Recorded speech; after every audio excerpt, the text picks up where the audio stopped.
Blizzard's latest bit of classic WoW content, the Season of Discovery, has now been out for a solid week. And what a week it has been for the game. Players uncovering new runes in real time, realms which are so full as a 2-digit number of layers to try and fit everyone in, class balancing happening in rapid order, and so much more.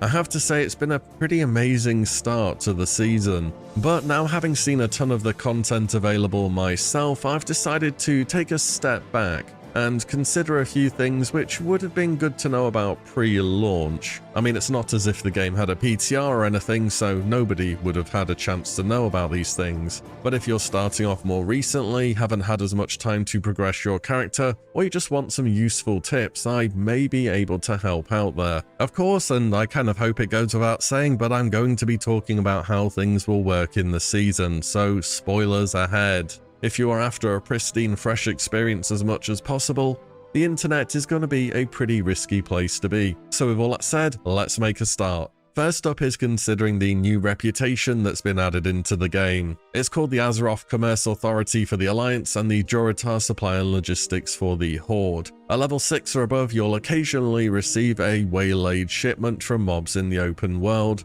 or from chests. There are actually 2 tiers of supplies you can get as well, and there isn't a clear distinction between the two on the tooltip, but you can assume what they are based upon what level the mob was that dropped it, as well as what is required to fill it. For example, a low-level waylaid supply might need Peace Bloom to fill, whereas a higher one might need Bruiseweed. Also, when you get to Friendly or above, you're going to need the Tier 2 waylaid supplies to progress further. You can hand these waylaid supplies in at any of the new NPCs outside of the auction house in your faction capitals. If you just hand them in as they are, you'll get some reputation and silver, but if you fill them with whatever item they're asking for, you'll get a much greater reward. The kicker here is that the waylaid supplies are unique, so you get one, you have to go all the way back to your nearest auction house, fill the box if you can, hand it in, get your rep, and then go back to questing. And yes, you should try to fill the box as much as you possibly can. Don't go spending all your gold on it, of course. I mean, if you have gold, but one of your class runes will be locked behind earning honored with this reputation. So this grind is something that everyone will want to do. In a recent update, Blizzard made the filled boxes non-unique, but there's about 40-something variations of the waylaid supplies that can drop, and I'm going to assume you aren't carrying around 6 pairs of brown linen pants at any given moment, so chances are you're still going to have to go back to the auction house to fill them. Oh, and do watch out if you have an add-on that auto-turns in quests. If you accidentally talk to the NPC before filling the box with the item, it's just going to hand it in. Speaking from experience there. So all in all, when you get a waylaid supply as a drop, first of all, aim to hand it in as soon as possible,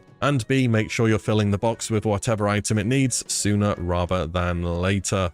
Next thing I want to talk about are realms, because in Season of Discovery, Blizzard are taking an entirely new approach, and are really putting their foot down when it comes to trying to balance factions. I want to bring this up so you understand how things look, and that in some cases for Season of Discovery, you won't always be able to pick whichever faction or realm you want. Certain realms, basically the PvP ones, are for the most part currently locked for new character creation. There are just so many players on these realms that the servers cannot support more players. On top of that, all PvP realms, including RP PvP, are subject to faction-based restrictions. If one faction begins to outnumber the other, character creation for that faction will be temporarily disabled. We don't know exactly what percentage Blizzard are aiming for on either side here, but this restriction has already come into play on a ton of servers. For the most part on the Alliance side from what I've seen, because as per usual with vanilla, it's perhaps the one version of WoW ever where Alliance is the more popular faction. Furthermore, the old vanilla design choice of not being able to have characters of both factions on the same PvP realm has also made a return for Season of Discovery. Plenty of the larger realms begin to queue towards peak times as well. Oh, and when they eventually do raise the level cap to 40,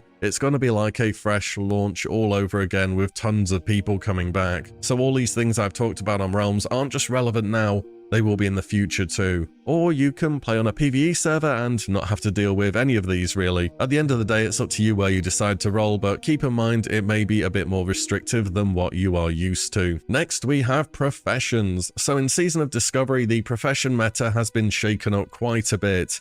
And there really isn't a wrong answer as to which profession you should take, as they all serve good purposes. The first thing you should know is that we can only train to journeyman in any profession at the moment. That's the tier that caps out at 150. The level needed to advance to expert has been moved to 26, so that is beyond our reach. This includes the book to increase first aid, which just isn't in the game. I went and checked that one. There are a few racials that increase profession skill though, such as gnomes getting 15 extra engineering, Tauren getting 15 herbalism, and so on. I don't know if this has any impact at 25, I haven't been able to find anything yet, but maybe there is something we need to discover still. Of course it is super fast to go from 1 to 150 in any profession. Gathering takes longer because you have to go about in the world, but crafting takes no time at all. Because of this, I would definitely suggest going 2 gathering professions on your first character up to level 25, with an emphasis on taking skinning plus either mining or herbalism. I think I would go with mining because bronze bars are pretty good at endgame. Now, taking 2 gathering professions on your first character isn't a huge breakthrough or anything. People have been doing this on vanilla forever. For Season of Discovery though, the extra gold income is quite nice pre-level 25. It'll get you your standard quality of life things such as health pots, the odd green upgrade maybe, but more importantly, it will allow you to buy items to fill those reputation boxes and start working towards that goal a bit faster. Aside from this, every profession has new stuff. Enchanters have new weapon oils, alchemists can make a new potion needed for a quest line, and each of tailoring, leatherworking, and blacksmithing have a way to upgrade a certain item to an epic version. My initial thoughts is that you do want to be a crafting profession that fits your class best at 25. Do note, however, the best crafted item for your main specialization may not always come from the profession which makes the most sense for your class. As for your second profession, I think this one is pretty flexible. I've taken engineering myself so far. We all know how good engineering is in vanilla. It's usually a safe pick, but if you're something else, I think that's okay as well. Now, you may be asking at this point, if you're taking tailoring and engineering, what about making gold? That still does matter in the game, and you're not going to be able to buy all these items without farming gold, right? Well, actually, gold is not a problem at all, and that brings me on to my next point. Because at level cap, the bonus gold modifier is kicking in. What this means is when you cannot gain any more experience that you would have been granted from quests is converted into gold.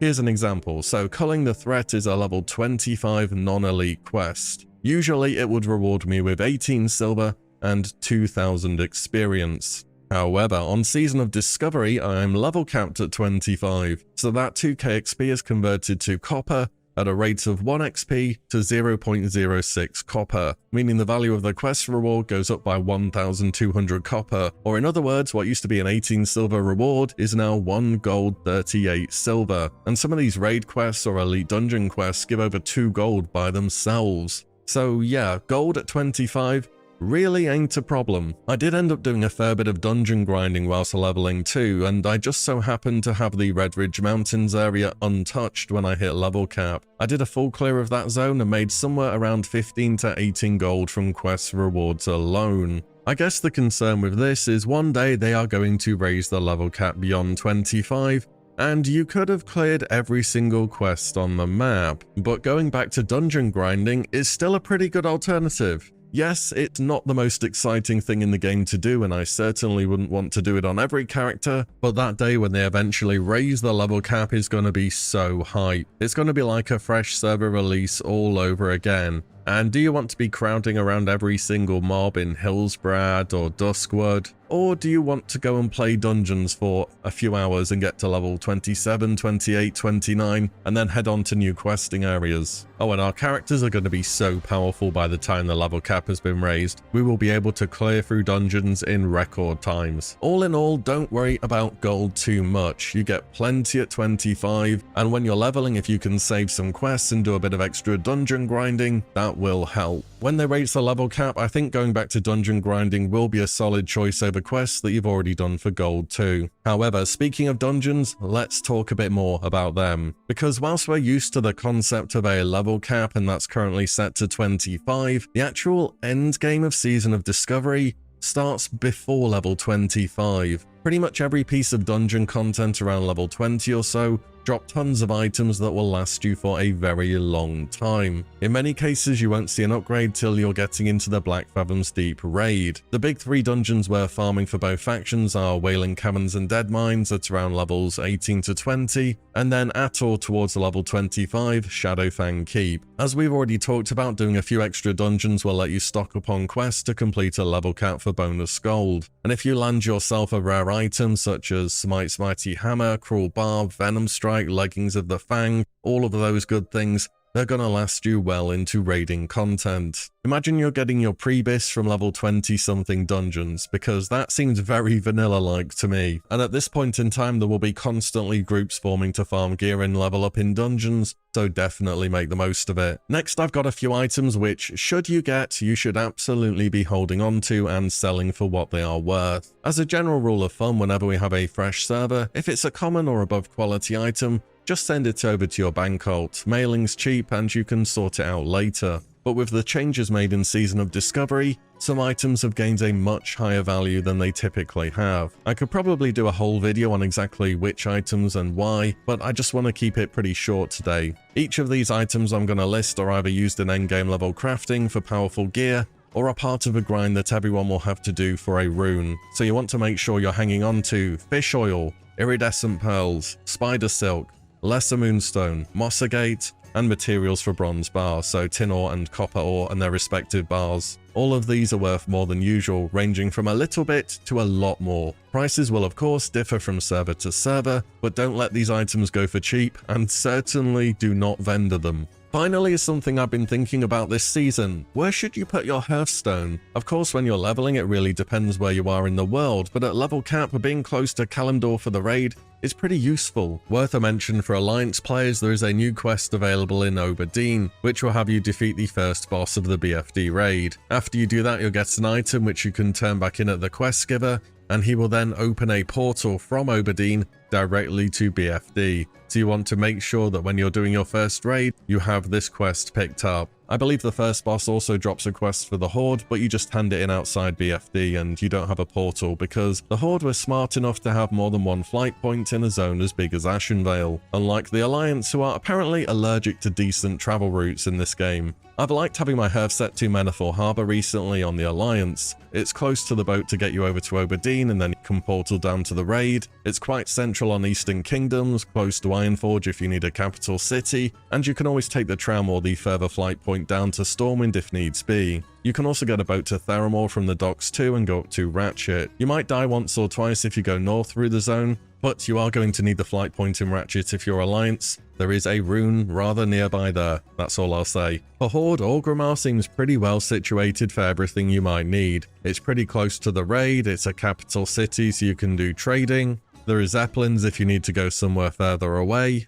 I mean, you'd have thought the Alliance, who have been on Eastern Kingdoms and Kalimdor for however long, would have had better travel routes than Green Space Invaders, but hey, there you go. But that's all I have for you today, just 7 tips which I hope you find useful on your Season of Discovery journey. I've been having an amazing time so far myself in the season, and I'm looking to roll an alt pretty soon in fact. I'm so glad the level cap's only 25 at the moment because I kind of want to play everything, and grinding to that level really isn't too bad. Anyways, let me know what you thought about the video and how you're finding Season of Discovery yourself down below. And as always, thank you so much for watching and listening in, and I'll see you on the next one very soon.